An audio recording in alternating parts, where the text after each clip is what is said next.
Next tool I want to discuss is the I Feel I Need tool. So this tool really helps kids to express what they're feeling. A lot of times kids don't want to talk about it and they don't know how to talk about it.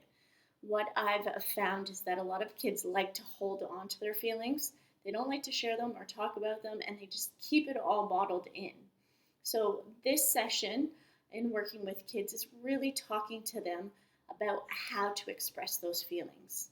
So I like to start off by describing feelings. So we talk a lot about feelings, and I compare it to the piano. If we play one key over and over again on the piano, it's going to sound really annoying and irritating and boring. But if we play all the keys of the piano at one time or another, it's going to make for a really beautiful song. The same is true for our feelings. If we're going to feel excited all day, every day, that's going to get really annoying and boring and irritating.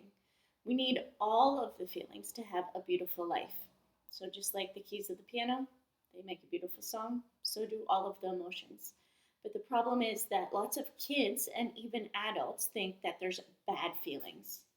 And we want to teach the kids that there's no such thing as bad feelings.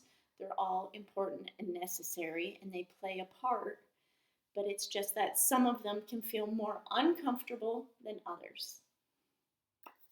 Okay, so just as I do with the kids, I want you to think about feelings. I'm going to put a list up on the board, and I want you to decipher between which ones feel uncomfortable and which ones feel uncomfortable. You're going to make two different categories. You might have a third, you might have a middle section in which some feel uncomfortable, but not that big of a deal. So you're going to think about your own feelings and which ones are really uncomfortable for you. And so the thing with feelings are, they're different for everybody. So I have people that come to my office and they feel more anxious, whereas other people feel more angry, and other people feel more sad. And they don't really understand why, and they don't understand the clues that the bodies give them. So this is to help identify which feelings you feel often and which ones are hard for you to manage. You can pause the video at any point to get a better look at each of these feelings.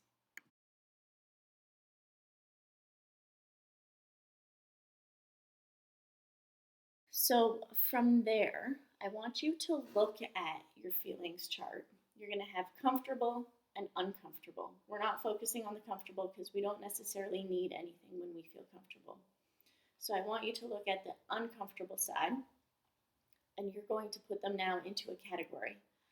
You're going to make a square, and you're going to have 4 squares inside of that large square. So you're basically going to divide it into 4.